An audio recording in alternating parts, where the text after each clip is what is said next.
आप जंगल जाकर के क्या करें। तब गोकर्ण जी, पहले महात्मा जी ने इनको उपदेश दिया था तो उनके उपदेश को ये माने नहीं थे, उनके उपदेश को इन्हें ठुकरा दिया था और कहा कि आप मेरे को बलात् पुत्र ही दीजिए। पर अब कोई महात्मा का जो फल है, उससे पुत्र जो उत्पन्न जो पुत्र है, वो पुत्र ही अब इनको फिर से उपदेश दे रहे हैं। क्या कहते हैं, देहेस्ति मांस रुधिरे भीमतिं त्यजत्वं जाया सुतादिषु सदा ममतां विमुञ्च पश्यानिशं जगदिदं क्षणभङ्ग अनिष्टं वैराग्य राग रसिको भव भक्ति निष्ठ। वो उपदेश दे रहे हैं। ये उपदेश श्रीमद् भागवत में बताया गया है कि श्रीमद् भागवत में इसी प्रकार का उपदेश दिया गया है। और ये उपदेश केवल यहाँ पर आत्मदेव जी को ही नहीं, अपितु ये उपदेश हम सबके लिए है। क्या समझ रहे हैं, ये उपदेश हम सबके लिए है। हम सबको ये उपदेश अपने जीवन में धारण करना चाहिए। कहते हैं देहे स्थिमांस रुधिरे, देह ये जो शरीर है, इस शरीर में देहे और अस्थि, अस्थि ने इस शरीर को जरा आप खोलो तो इसमें क्या है, शरीर के अंदर में अस्थि, मांस, रुधिर, मज्जा, हाथ पैर, यही सब कुछ तो है। तो इस सब के अंदर में अभिमतिं, जो तुमने ये बुद्धि बना रखी है, जो तुमने इसको अपना मान रखा है, जो तुमने इसको मैं मान रखा है, उस मैं बुद्धि को त्यजत्वं, उसको तुम त्याग दो। और फिर क्या कहते हैं, जब शरीर के अंदर में मैं बुद्धि है, शरीर जब मैं हूं, तो शरीर के जो सारे संबंधी है वो मेरे हैं। मेरी माता, मेरी बहन, मेरी पत्नी, ये होता है ना, शरीर मैं हूं तो मेरे को जन्म देने वाली माता, मेरे पिता, मेरे भाई, मेरी बहन, जिससे मेरा संबंध हो मेरी पत्नी, इस प्रकार से मैं के साथ में मेरा बना हुआ है। तो कहते हैं जिसके साथ में तुमने मेरा मेरा मान रखा है, जाया सुतादिषु सदा ममतां विंच, उनके साथ में जो मम बना है वही है ममता, उस ममता को त्याग दो। शरीर के अंदर में मैं बुद्धि और शरीर के स्वजन संबंधियों में, शरीर के धन पुत्र आदिकों में जो मम बुद्धि है, उसको तुम त्याग दो। फिर क्या कहते हैं, पश्यानिशं जगदिदं क्षणभंग निष्ठम। यहाँ पर एक बात और खड़ी होती है, जब शरीर के अंदर में मैं बुद्धि को त्याग दो तो फिर मैं बुद्धि करो कहाँ। शरीर के अंदर में आज तक मैं बुद्धि बना रखा है और वो मैं बुद्धि को कह रहे त्याग दो, तो फिर मैं बुद्धि रखू कहाँ, मैं पना रखू कहाँ। यहाँ पर ये संकेत है कि ये जो शरीर के भीतर में जो सार तत्व है, जिसके न रहने पर शरीर जो है मिट्टी हो जाता है, जिसके न रहने पर शरीर शव हो जाता है, जिसके न रहने पर शरीर को घर के लोग बाहर निकाल देते हैं, वो जो आत्म तत्व है वो तुम्हारा स्वरूप है, वो तुम्हारा स्वरूप है। उसमें मैं बुद्धि करो कि वो मैं हूं, और जो शरीर के अंदर में मैं बुद्धि उसको तुम त्याग दो। और जब शरीर में मैं नहीं हूं, शरीर मैं नहीं हूं, तो इसके जो स्वजन संबंधी है, इसका घर मकान, ये सब में मेरा पना है, उसका भी त्याग यहाँ पर अभिमत है। आगे कहते हैं पश्यानिशं जगदिदं क्षणभंग निष्ठं। ये जो पूरा संसार है, ये संसार को समझ लो कि ये क्षणभंगुर है। अगले क्षण क्या होगा ये हमको ज्ञात नहीं है। आकाश में बिजली चमकती है ना, वो कैसी क्षणिक होती है, उससे भी ज्यादा ये संसार क्षणिक है, क्षणभंगुर है। अगले क्षण क्या होगा कोई नहीं जानता, अगले क्षण क्या होगा कोई नहीं जानता। अच्छे अच्छे सब सड़क के ऊपर चलते, अचानक भूकंप आ गया, झटका लगा, तमाम समंदर, होता है कि नहीं होता। अचानक व्यक्ति जा रहा है, अचानक हार्ट फेल हो गया, एक्सीडेंट हो गया, अनेकों प्रकार की बातें दिखी आती है। इतना ही नहीं, जो जिसके ऊपर हम पूर्ण रूपेण विश्वास रखे हुए हैं कि ये हमारे हैं, ये हमारे हैं, ये हमको कभी धोखा नहीं दे सकते, ये हमारे बड़े अजीज है, वही लोग बदल जाते हैं। तो सारे संबंध, सारा संसार, हर चीज ये क्या है, क्षणभंगुर है और परिवर्तनशील है। कब कौन बदल जाए, कब कौन नष्ट हो जाए, कब क्या हो जाए, कोई भी नहीं जानता है। तो कहते पश्चानिशं जगदिदं क्षणभंग निष्ठम। इस प्रकार से समझ लो संसार को, और ऐसा समझकर, जब ऐसा समझोगे संसार को पूरे तरीके से कि संसार क्या है, क्षणभंगुर है, मतलब नष्ट होने वाला है, नश्वर है, तो अपने आप ही संसार का परीक्षण करोगे तो संसार से तुम्हारा मन क्या होगा, हट जाएगा। हटेगा कि नहीं हटेगा, कि संसार सब व्यर्थ है।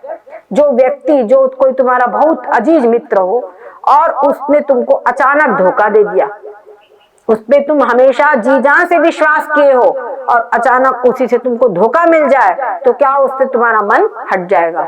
बोलेंगे संसार में कोई विश्वास करने वाला नहीं है ना, ये होता है। तो क्या होगा, जब इस प्रकार आप समझोगे तो संसार से तुम्हारा मन हट जाएगा, संसार से जो लगाव है वो नष्ट हो जाएगा, संसार में जो राग है वो नष्ट हो जाएगा, और इसी को कहते हैं वैराग्य। संसार से वैराग्य का हटना, यही वैराग्य है। तो इस प्रकार से इस संपूर्ण संसार का परीक्षण करो। क्या होता है, संसार के दुखों को, संसार की स्थितियों को देखो, बार बार समझो, इसका अनुभव करो, इनका चिंतन करो, उससे क्या होगा, तुमको वैराग्य हो जाएगा। संसार का जब तुम स्वरूप का समझोगे, संसार के स्वरूप को पहचानोगे, तो संसार से वैराग्य ही होगा, क्योंकि संसार में कोई ऐसी चीज ही नहीं मिलेगी आपको जिससे कि लगाव किया जाए, जिससे कि प्रेम किया जाए, तो संसार से मन हटेगा। तो संसार से क्या होगा, वैराग्य होगा। तो कहते हैं वैराग्य राग रसिको, उस वैराग्य के राग में रसो, उस वैराग्य के राग के रसिक हो। वैराग्य के राग, उस वैराग्य में रहो, मतलब किसी से, संसार से, हर तरफ से मन हटा करके केवल परमात्मा में अपने मन को लगाओ।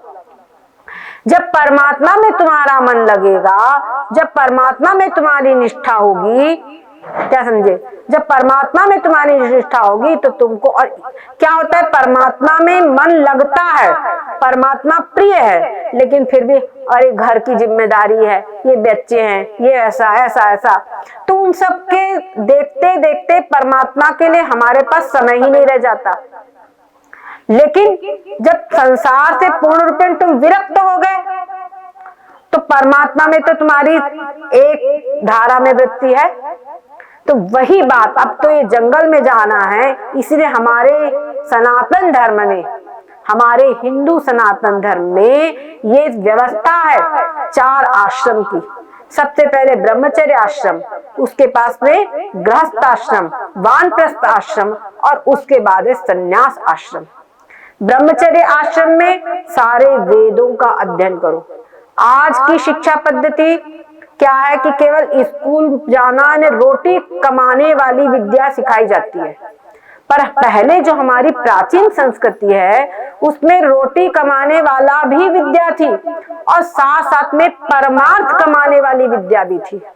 मातृ देवो भव, पितृ देवो भव, आचार्य देवो भव, सारे धर्म शास्त्रों का ज्ञान दिया जाता था। जो सबको धर्म शास्त्र का ज्ञान था, तो सबके अंदर में आस्तिकता थी, तो क्या होता था, सबके अंदर में परलोक का भय था, धर्म भय सबके अंदर में था। तो हमारे यहाँ पर कभी भी कोई भी व्यक्ति अनैतिक नहीं था, कोई भी व्यक्ति अधार्मिक नहीं था। तो परिणाम स्वरूप सबके यहाँ पे, क्योंकि नियम है जहां सुमति तहां संपत्ति नाना, जहां पे धर्म है वहां पे सभी संपत्ति, सभी चीज अपने आप आएगी, सारी संपन्नता अपने आप आएगी। तो सारी संपन्नता वहां पर होगी, तो वहां पर क्या होगा, सुखी संपन्न होंगे सब। तो हमारे देश के सभी लोग सुखी और संपन्न थे, और इसी कारण विदेशी लोगों ने हमारे यहाँ पर आक्रमण किया है। देखा रे वाह, यहाँ तो सोने की चिड़िया है।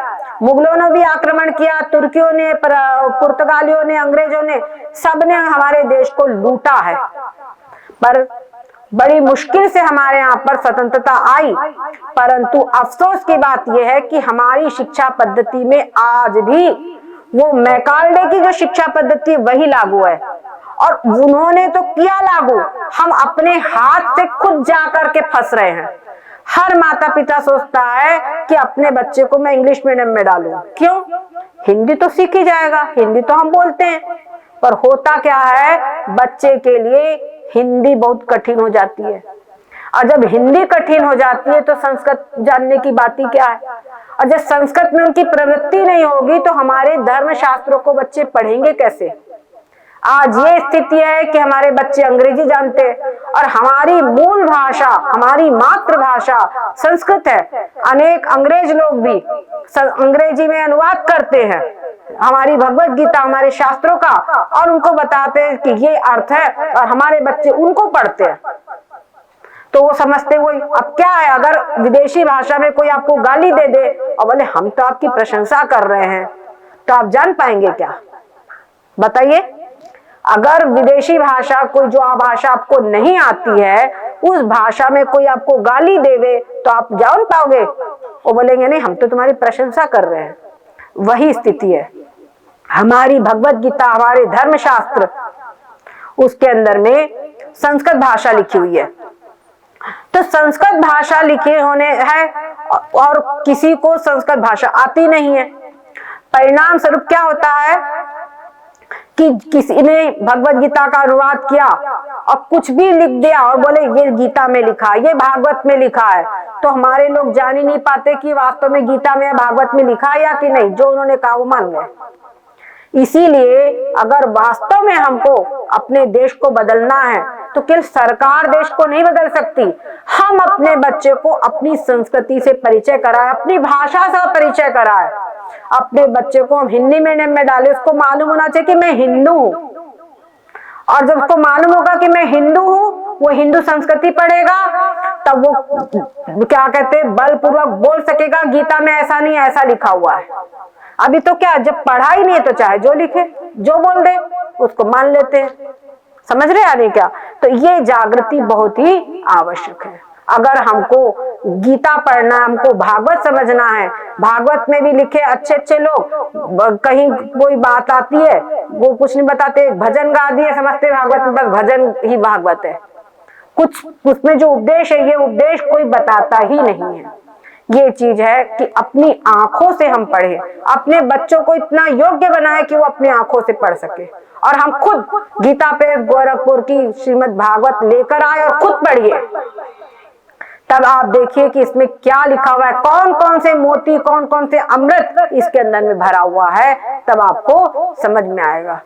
और जो ना समझ में आए उसको आप हमसे पूछिए कि ये चीज हमको नहीं समझ में आती, इसका अर्थ समझाइए। तब आपको अपनी संस्कृति का ज्ञान होगा, तब आप समझिए कि हमारे देश में जो हमारे देश का नाम है विश्व गुरु, तब वो बात सही होगी।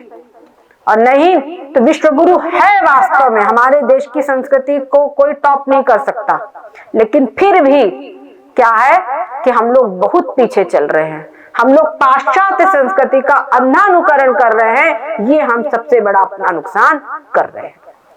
ठीक है, आगे गोकर्ण जी कहते हैं, धर्मं भजस्व सततं त्यज लोक धर्मान सेवस्व साधु पुरुषान जहि काम तृष्णाम अन्यस्य दोष गुण चिंतन माशु मुक्त्वा सेवा कथा रस महो नितरां पिबत्वं। क्या कहते, धर्मं भजस्व सततं, हमेशा धर्म का आचरण करो, धर्म का सेवन करो, यानी धर्म का आचरण करो। और त्यज लोक धर्मान, यहाँ लोक धर्म से मतलब है कि वो क्या कहेगा ऐसा हम करेंगे। भगवान कई बार होता है जब कीर्तन होता है, बोलते हरे राम राम राम हरे हरे, हरे राम राम राम हरे हरे, हरे कृष्णा कृष्णा कृष्णा हरे हरे, हरे राम राम राम हरे हरे, हरे। कुछ भी ऐसे कुछ ना कुछ लोगों की प्राय आदत रहती है निंदा करने की। इस प्रकार की निंदा, तो बोले दूसरों के गुण दोष की चिंता मत, उसका चिंतन मत करो, यानी उसकी बुरे गुण है उसकी भी उसका भी चिंतन मत करो कि वो ऐसा है वो ऐसा है, और अच्छे की भी मत करो। क्यों? तुम तो अपने लक्ष्य से हट ही जाओगे, तुम तो अपने लक्ष्य से हट ही जाओगे। तुम चाहे किसी व्यक्ति की वो करते रहो, अरे वो बड़ा बुरा है बड़ा बुरा है, तुम भगवत चिंतन, तुम्हारी वाणी जो है भगवान के चिंतन से हट ही जाएगी कि नहीं? तुम्हारा जो मन है भगवत चिंतन से तो हट ही जाएगा। तो इसलिए हमेशा क्या कहते, अन्यस्य दोष गुण चिंतनमाश मुक्ता। फिर क्या कर, तो बोले क्या करो, सेवा कथा रस महो नितरां पिबत्वं, भगवान की गुण कथा लीला इनका बारंबार श्रवण करो, बारंबार इनका कथन करो। जैसे परस्पर में भी है तो इन भगवान की कथाओं को कहो, तो उससे क्या होता है, जो बात हम कहते हैं वो चिंतन हमारा चलने लगता है। कोई बहुत पुरानी बात हुई हो, और पुरानी बात कोई दुखपूर्ण बात हुई हो, और हम आज कहने लगे, तो देखिए हमारे चिंतन में हम उसी दुख की स्थिति में आज पहुंच जाएंगे। और कोई बहुत आनंद की बात हुई हो, परिणाम वर्तमान समय भले दुखपूर्ण हो, लेकिन आनंद वाली बात को हम याद करेंगे तो अभी हम उस आनंदमय वातावरण में हमारे चित्त की वृत्ति पूर्ण रूपेण पहुंच जाएगी, आनंदित हमारा चित्त हो जाएगा। क्रोध वाली बात होगी तो क्रोधित हो जाएंगे, बहुत जोर से हमको अभी गुस्सा आ जाएगा, होता है ना। तो कह रहे हैं कि भगवान की लीला कथाओं को श्रवण करो, उनको कहो परस्पर में, उससे क्या होगा, तुम्हारे चित्त की वृत्ति भगवदाकार होगी, और बार बार भगवदाकार जब चित्त की वृत्ति होगी तो तुम्हारे जो पूर्ण पाप है उनका नाश होगा, और अंतःकरण पूर्ण रूपेण शुद्ध होगा। और जब अंतःकरण शुद्ध होगा तो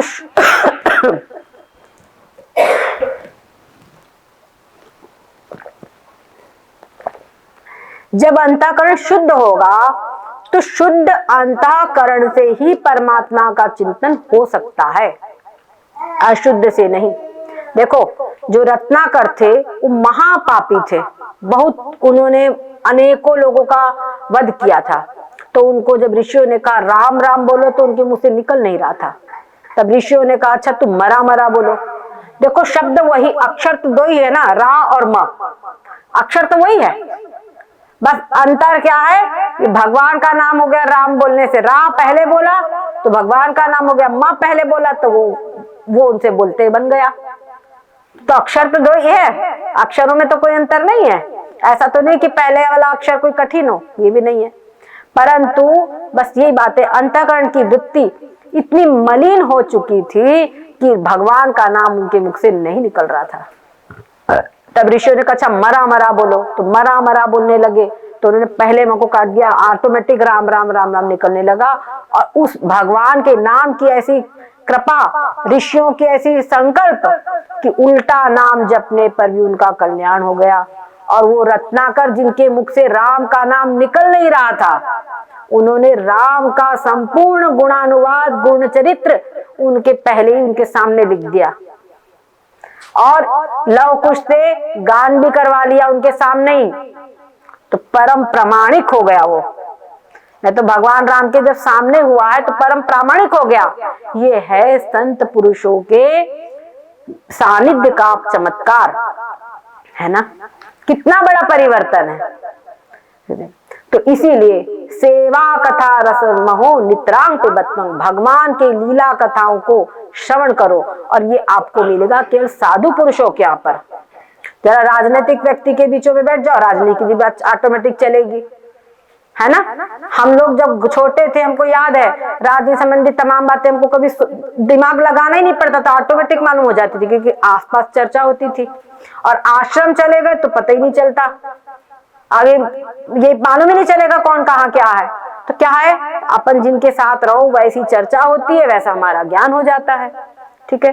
तो ये प्रकार से उन्होंने गोकर्ण जी के वचनों को अपने हृदय में धारण किया और जंगल को चले गए, और वहां पर भगवान श्री कृष्ण की लीला कथाओं को श्रवण करते हुए, मतलब और चिंतन करते हुए, श्रीमद् भागवत के 10वें स्कंद का पाठ करते हुए, उसका चिंतन करते हुए अंत में उन्होंने श्री कृष्ण चंद्र को प्राप्त कर लिया। तो इस प्रकार से आत्मदेव जी का तो कल्याण हो गया। अब इनके घर में अभी धुंधकारी तो विराजमान है ही है, गोकर्ण जी है,